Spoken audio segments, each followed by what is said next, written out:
Olá, alunos de Pesquisa Operacional 2.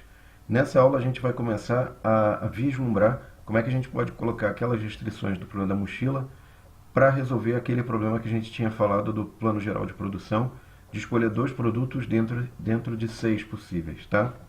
Então, o que a gente vai falar agora é o seguinte: a gente já tinha lá no problema da mochila visto a variável binária, que indica se eu coloco um determinado item na mochila ou não. Eu construí as restrições de modo a respeitar a capacidade máxima da mochila, né? Só que agora, imagina o seguinte: aquele problema da mochila lá, eu tinha uma coisa interessante, né? Que era o seguinte: suponha que eu peguei e coloquei o projeto com turbinas eólicas aqui. Falei assim, ó, esse projeto é legal, põe ele. Só que eu gostaria de que as linhas de transmissão para transmitir a energia que está saindo das eólicas, dos geradores eólicos, também fosse um projeto que fosse feito caso eu venha fazer esse primeiro projeto. Então, o que eu posso fazer? Eu vou ter que utilizar o que a gente chama de restrições do tipo C, então. Se eu escolher esse tem que vir junto também, tá? Então, basicamente é o seguinte, olha, eu vou fazer assim, olha, se eu escolher o projeto 4, né? Então, vamos lá, eu escolhi o projeto 4. Então, eu quero que o projeto 1 venha junto, né? Ou não. Então, veja o seguinte, eu não posso escolher esse projeto aqui sem eu ter a linha de transmissão. Sem essa linha de transmissão, esse aqui não pode ser escolhido, tá? Então, o que eu faço aqui? Ó? Se eu escolher linha de transmissão, pode ser que eu tenha eólico ou não.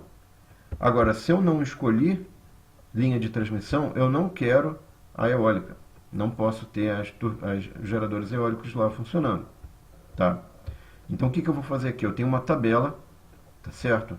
Essa tabela aqui, na verdade, está me dizendo o quê? Eu estou pegando aqui, ó, se x4 é igual a 1, x1 é 1 e 0, né? E eu tenho a restrição de x4, x1 tem que ser tal que se esse cara é 1, aqui dá 1. Se esse cara daqui é 1 também. Agora, se esse cara é 1 e aqui é 0, aqui dá 0, né? Esse x1 vai ser 0. Por outro lado, se x4 é 0, não importa o valor de x1. O x1 vai ter que ser 0. Tá legal? Então, como é que eu faço isso? Como é que é essa restrição? Essa restrição vai ser x1 menor ou igual a 4. Tá? E esse x1 menor ou igual a 4 vai dar o seguinte, ó. Se x1 igual a 1, x4 igual a 1. Se x1 igual a 0, x4 igual a 1.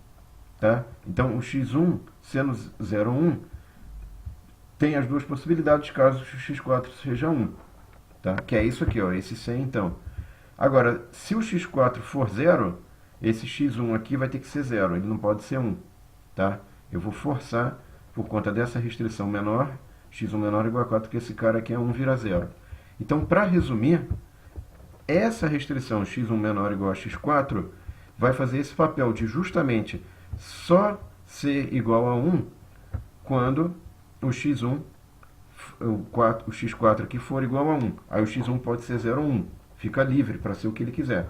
Agora, quando o x4 for 0, o x1 vai ter que ser necessariamente 0. Isso aqui faz esse papel dessa tabela. Tá? Então, aqui a gente tinha aquela questão dos recursos, né, que a gente tinha colocado. Lembra lá que a gente tinha restrições de gasto por projeto, utilização de RH, horas trabalhadas. A gente tinha uma utilidade um pouquinho diferente, que a gente modificou aqui para ver um certo fenômeno. Tá? E essa utilidade aqui, ó, ela vai dar um fenômeno interessante para a gente. Veja o seguinte, como é que eu ponho esses dados aqui? RH, dinheiro, horas, tudo isso aqui que a gente já tinha falado de restrições adicionais para a mochila, está colocado aqui nessas restrições. Tá? Aqui eu tenho a utilidade, né, que foi modificada. Aqui eu tenho aquela matriz, digamos assim, do que você deseja para os seus recursos, o uso dos seus recursos. Aqui eu modifiquei um pouquinho, eu coloquei só que, digamos assim, essa matriz aqui, antes era 3 aqui era 3, eu botei 2 e 2, que é o uso de RH, tá? Por que eu fiz essa mudança? A gente já vai entender, tá? Aí vem a questão, bom, como é que eu mudei o GUSEC? Então, no GUSEC aqui, eu coloquei tudo igual, tá tudo muito próximo do que a gente já tinha com a mochila com restrições adicionais, tá certo? Só que aí você fala, bom, tá certo, é tudo muito parecido, mas o que vai ser diferente para eu ter aquela restrição do 100 então? Né? Aquela restrição do 100 então, ela vai entrar aqui, ó. Eu vou colocar aqui essa restrição, ó. Então tinha tudo muito parecido, né? Aqui eu coloquei a restrição do 100 então, ó, restrição do if then x1 menor ou igual a x4, que é essa restrição aqui, ó, tá dado o destaque. Então, se eu pegar e rodar esse modelo aqui sem a restrição do 100, então, eu vou obter o que, ó? Eu vou obter produto 1, projeto 1, projeto 2, 58 e 20, tá?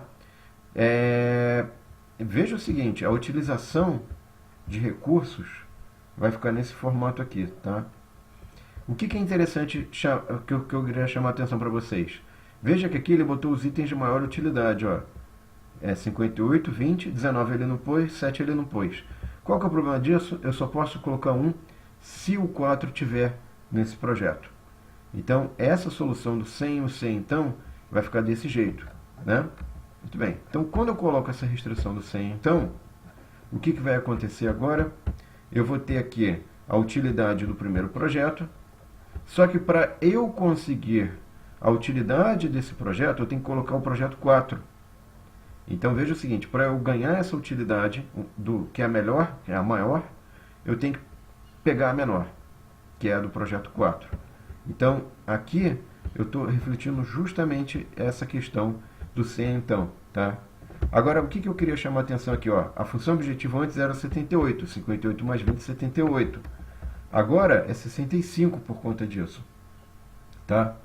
E a utilização de recursos aqui ficou diferente. Ficou, em princípio, a utilização de recursos era 4, 7, 700 e 0. Agora ficou 4, 6,5, 650, eu estou usando menos recurso aqui. Só que essa última aqui, ó, tá vendo? Ó, eu só podia escolher o X3 ou o X4. Eu coloquei o X4. Essa está ativa, né? Então, com isso, pessoal, eu consigo fazer uma restrição do tipo 100, então, e essa restrição vai ser super importante para a gente usar as restrições do plano da mochila junto com o problema de plano da produção geral, e a gente vai conseguir fazer coisas interessantes, tá? No próximo vídeo, então, eu vou mostrar como é que a gente pode misturar o problema da mochila com o problema de plano da produção e restrições do tipo 100, então, para a gente resolver o problema que a gente tinha lá atrás de escolher 2 produtos dentre 6, que vão maximizar a utilidade do meu lucro lá. Obrigado, então, e até a próxima aula. Tchau!